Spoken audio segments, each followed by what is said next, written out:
Hi guys, I'm Woodcraft Hamster and I wanted to talk a little bit today about good knife care and knife maintenance. Now I've got here a knife, it's more a companion or more a clipper that I lent to a friend of mine a while back, and hopefully you'll be able to see this on the camera here. The knife itself is in a less than desirable state of repair. There's nothing particularly wrong with it. It's not ruined or by any means, but hopefully you can see, if I get the light right here, there's quite a lot of surface rust. In terms of the knife's cutting ability, the knife still cuts. However, I am having to put a lot more pressure than I should do to take off these kind of shavings. So as I say, the knife is certainly salvageable. And what I wanted to do is just run through a couple of methods and techniques of looking after your knife and basically not allowing it to get to this state, but if the worst does happen, and it does, how to repair that. So firstly, I just want to show you a couple of sharpening stones that I have. Now this is an oil stone. It was a box I made years back when I was at college, nice piece of mahogany that I was able to use, and that's basically the oil stone. So you put a few drops of oil on there, you rub it in, and then you sharpen your knife. Now this is something I use more for tools than I would do for bushcraft knives. That's just my personal preference. They're perfectly fine for the job, but I just tend to prefer a different type of stone. This is a diamond sharpening stone. The benefit of this one in particular is that you've got different grades on here. You've got a 600, a 400, a 300 and a 200 grit, which is all denoted by colour, and you've got on the top there tells you which ones are which. This is just a nice convenient package, so you can obviously go through the grades. You just lift it up, twist it round, put it back in. And again, I use this more for tools than I do for knives, though it will work perfectly well for them. And then finally, what I tend to use for all of my bushcraft knives, certainly for my axes to some degree, are these, which I just dropped some of the water off this. Now these are water stones, and basically they work on the same principle as an oil stone. You soak them in water, and that basically gives you a little bit of slickness on the surface to be able to grind away at the knife nice and smoothly. And I'm going to stick this on here. And this is just a little sort of bench rest for the stones. They slot on like this. You screw it up so it's secure, and it just gives you a nice stable surface. There's rubber feet on here to stop it from slipping backwards and forwards, and that's what I'm going to use for this particular knife. Now what I'll do, I'm going to move the camera a bit closer in so you can get a good close-up view of what it is I'm doing. And I'll run you through the basics of how to firstly sharpen and care for a knife, and in this particular case how we would sort of salvage a knife that's been left to go to a little bit to rack and ruin. So the first thing I want to do, just to get this knife back to a respectable condition, and as I say, you know, there's quite a bit of surface rust on here. It's not going to affect the ability of the knife. It hasn't damaged it. It's not going to cause it to fail. You know, the rust is only surface rust. Now the first thing I want to do is take a piece of sandpaper. This is 220 grit. You can use finer than this if you want to. Depends what kind of finish you want on the knife. You can also use emery cloth. You could potentially use fine wire wool. This is what I've got to hand, so that's what I'm going to use. But what you want to do is start off sort of at the back of the knife, where you've got your rust, and basically just very gently, you don't need to put a lot of pressure on with this, but just very gently rub away at the rust and work your way down closer to the blade. Obviously you need to be very careful with this. Don't bring your fingers too close to the blade, because if you put pressure on the sharp edge of the blade and run down like this as you're doing, it will cut straight through the sandpaper and into your fingers. So you just need to be a little bit mindful of that.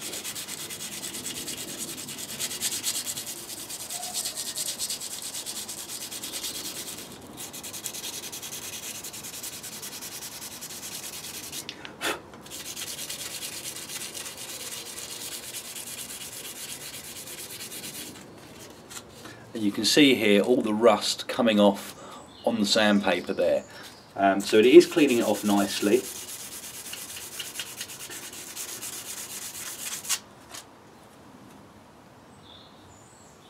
So again, just to give you a little bit of a comparison, this is the edge that I've not touched yet, so you can see the surface rust obviously still on there. If I move that round, this is a much cleaner blade. It's not completely finished yet, but it's certainly a lot cleaner than it was. And what I may do is move down to a finer grit later on. But that just shows you just how quickly and easily you can make good surface rust on a knife if you've been a little bit slack, or if in my case you've lent this to someone who didn't quite know how to look after it. So I'm just going to spend another sort of 30 seconds just cleaning off the other side of the knife.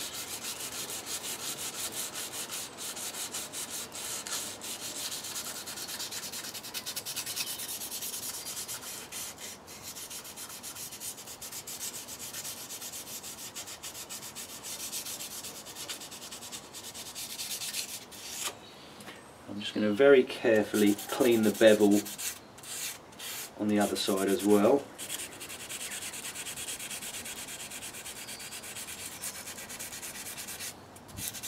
And this part doesn't have to be perfect, because on the bevel that's where you're going to be sharpening your knife on your stone anyway. It's just nice to get some of that rust off if you can, if it's safe for you to do so.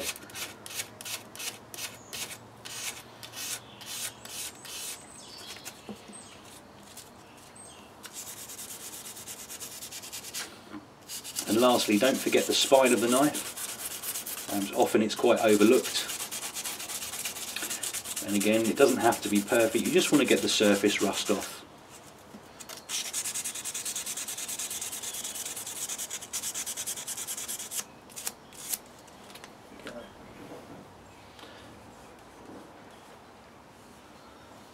So hopefully you can see here there's a huge improvement with this knife already. It does still need some work, but within the space of a couple of minutes we've cleaned this knife up to a much more acceptable standard, as hopefully you can see there.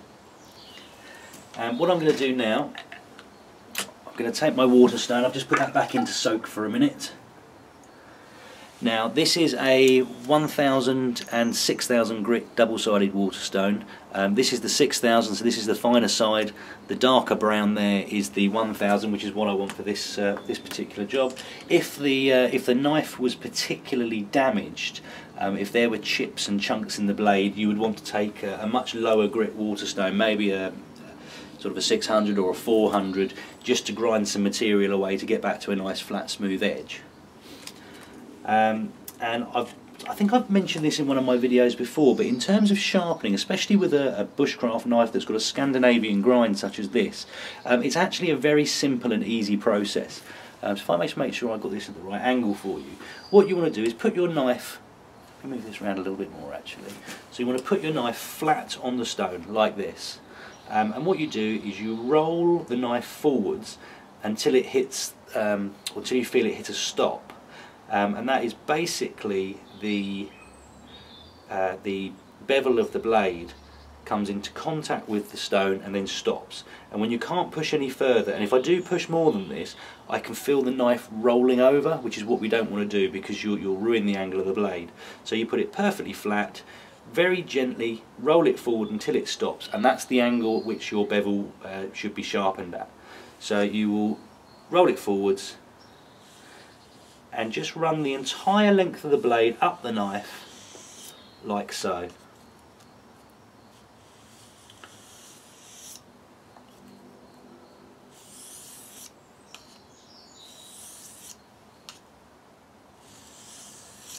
And what you're aiming to do with this, and a few people have asked me sort of on correct technique here, and this is certainly how I learned to do it, is what you're trying to do is almost take a very thin slice off the top of this this stone.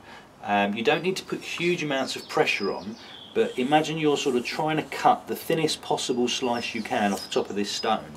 That is the sort of the technique that you're looking for as you're running the knife up the stone. And it's very important to make sure you get the whole length of the blade in one sweep, otherwise you'll end up getting flat spots or spots that aren't sharp on there.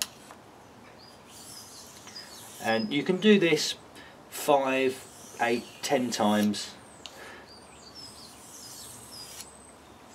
Give it a little wipe over with a rag, and then repeat the action from the other side, so you're basically keeping both sides nice and uniform. You don't really want to do more than 10 strokes at a time.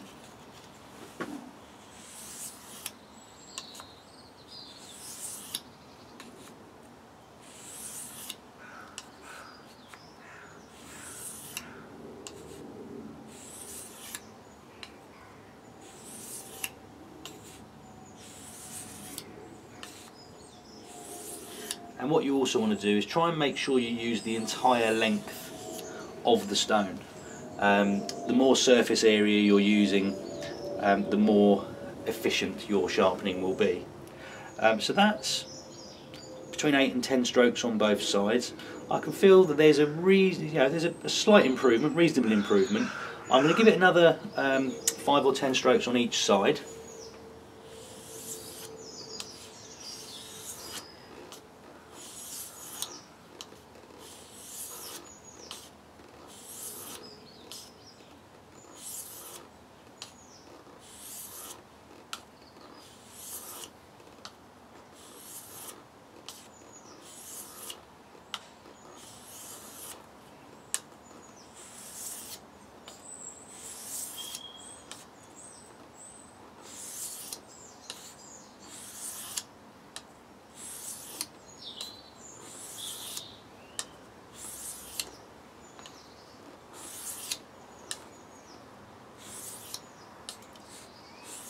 And what you will find is the more you do this and the more you practice sharpening knives, it will become very intuitive, and you don't, once you've learned the technique, you don't necessarily need to start flat and then roll.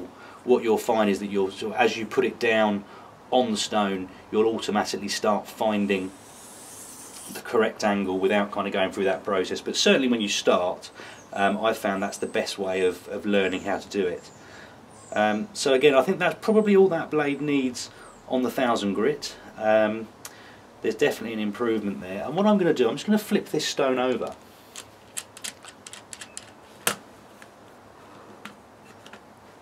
To the 6000.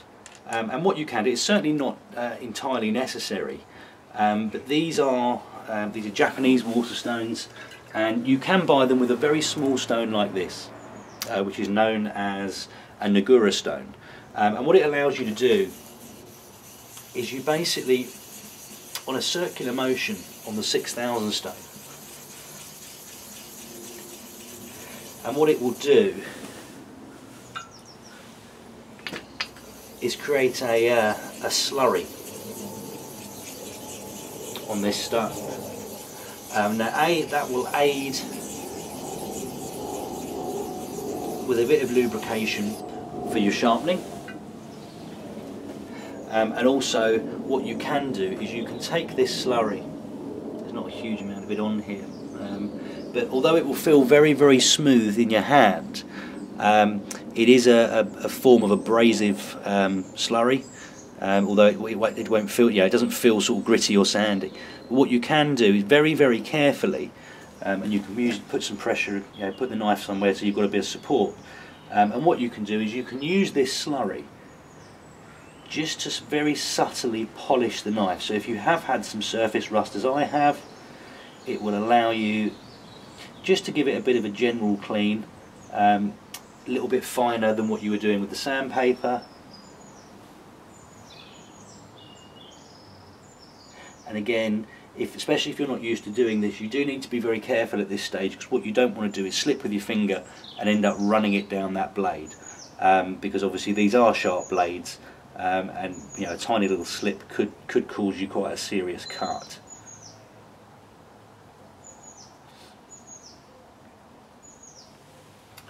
Okay. So what I'm going to do, exactly as before, put your knife on, find the right angle for the bevel, and just try and take a slice off with this, and hopefully you can see that on the camera there. Let me move this around a little bit. When I say you're trying to take a slice off, now that we've got this slurry on here, it does sort of show you in a little bit more detail, so you can see how this slurry is obviously sliding up the blade as if I was trying to take a slice off. And also you can see here on the stone, hopefully the angle's correct there, you can actually see the dark line on here. Now that is the material of the knife being abraded away. So it's just taking off very, very fine, minute amounts of metal, which is improving and honing the edge.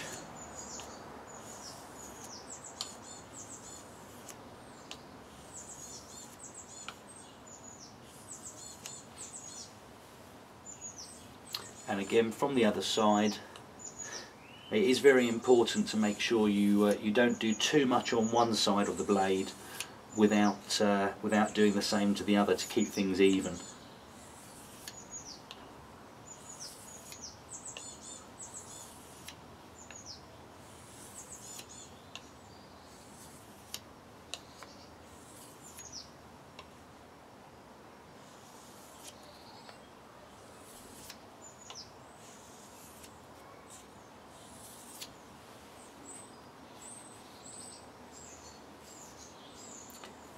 Just give it a quick wipe down with the rag, and certainly I find that piece of wood I was using earlier, certainly now a lot easier, and I'm using a lot less pressure than I was before to make these shavings, and that's perfectly acceptable, that blade. Though what I will do, let me show you very quickly. And I do recommend this to anybody, provided you've got one handy. This is a leather strop, so I've got a piece of wood here, and I've glued on a piece of vegetan leather to use as a strop. It's very important to have a solid back for your strop. A lot of people see these kind of sort of barber's strops, leather belt style strops, where you'll take your knife and you'll do this while you're holding the leather taut. The problem with that, if I use this rag to demonstrate, if that's my leather strop and I'm holding it like this, I'm going to use the back of the knife so I don't do anything to the blade, but if I'm running this up, and maybe I need to move that angle for you a little bit, so if I run my knife up here try and strop it, you can see you're getting, I mean I'll make it more pronounced, but you do get this very pronounced sort of curve in the strop, and the problem with that is that will then essentially roll the bevel of your blade slightly, and what that will end up doing is taking you away from that real sharpness that you've just made. And it will make it slightly blunter, not massively so, but if you can do, you want to use something fixed. I mean, if you are using a belt style, just find a flat surface like this that you can flatten it out on, and then you've got the solid pressure underneath. And what I always use with my strops is this. Now this is a honing compound, it's known as Starky Blue. A lot of people call this Smurf poo. It's obviously not quite, I'm not sure if you can pick up the colour of it particularly well there, but it's kind of a very faint colour blue. And what you want to do is just literally rub that onto your strop. And you want to get a reasonably good coating on there.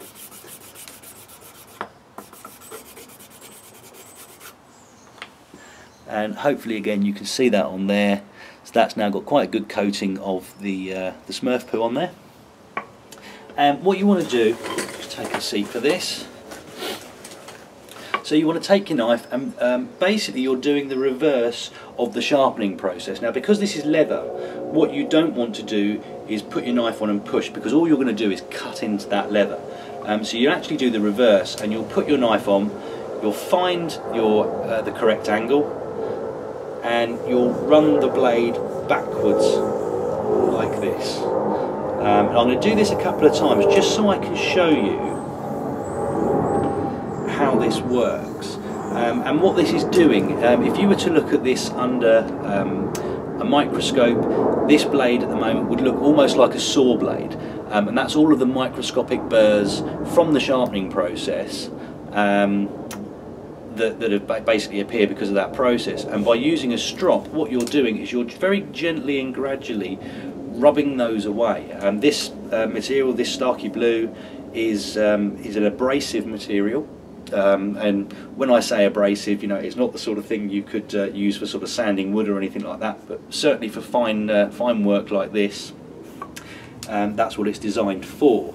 And hopefully, in just a second, if I should now show you this strop. So this is the side we haven't touched. We've not used this side at all. So that's all nice and clean and clear.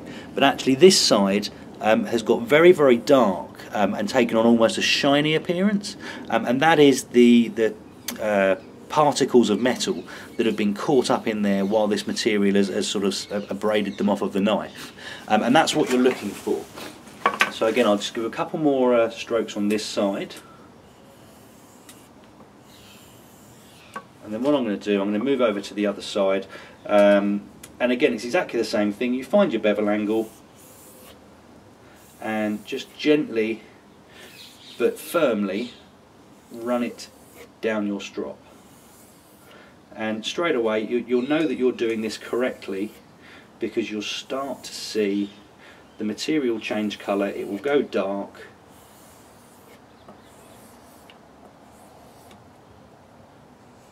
and what you can do, especially when you're sharpening like this, you can find that because you're taking a long sweep on the stone, and when you come off the end, it's almost a natural reaction to sort of tilt the knife slightly when you get towards the end.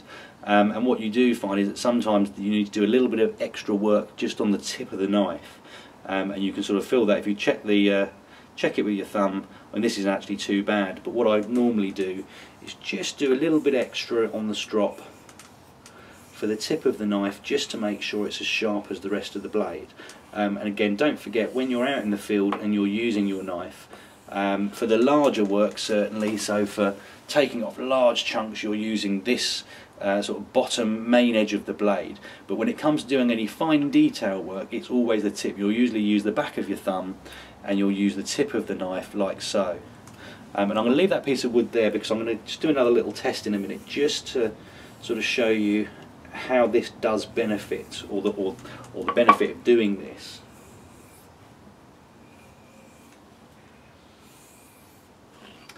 And again, just a very quick one before I move on to that.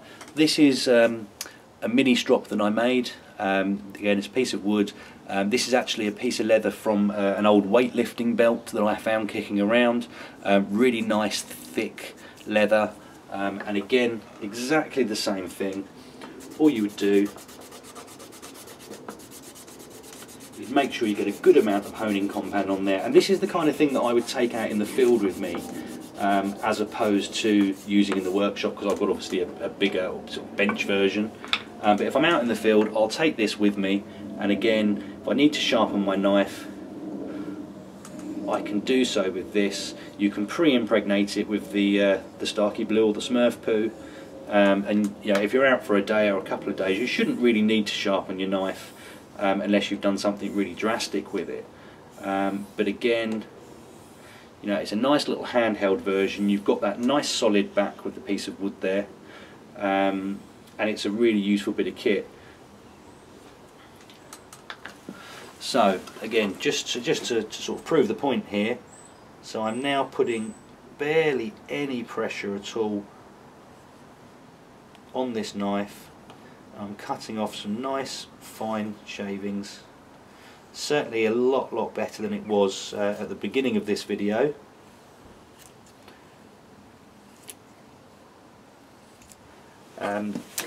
So that's basically what I would suggest if you need to maintain or recover a knife that's been left to go to rack and ruin, and B, in terms of just general knife maintenance, you should very rarely need to use a stone unless your knife's had particularly hard use, and certainly something like this or like this, every time I've been out for a day or for a weekend, I'll come back, and if the knife doesn't require full sharpening, which very rarely does it, I will certainly just use a strop just to bring that edge back to where I would expect it to be.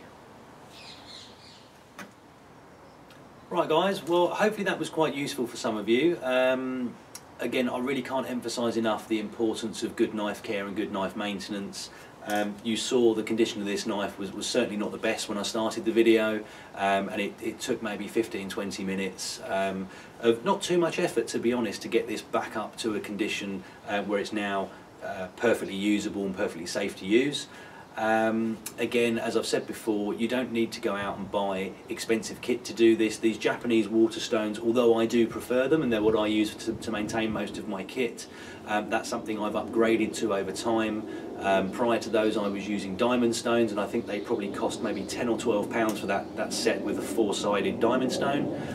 Prior to that, I was using the oil stone, which I think maybe cost me £5. The strops, you can go out and you can buy really nice ones. Those two there that I've shown you today, I made myself, and they're very easy and simple to make.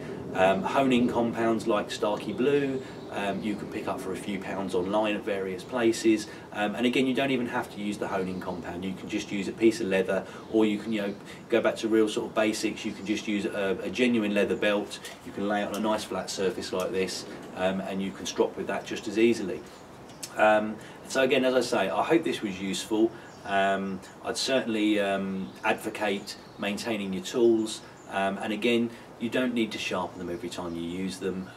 It was something I did for a while when I first got into bushcraft, and every time I'd use a knife, I would go out and I'd get my oil stone or I'd get my sharpening stones, and I would completely re-hone my knife. And all you're doing when doing that is removing, albeit microscopic levels, but you are removing material from your knife. And the more you do it, the thinner your knife blade will get, and the sooner you'll have to replace your knife. So if you don't need to do it, and I'd certainly recommend stropping every time you use a knife, but if it doesn't need sharpening, a very quick strop on whichever method you want to use will probably do you for keeping your knife well and maintained.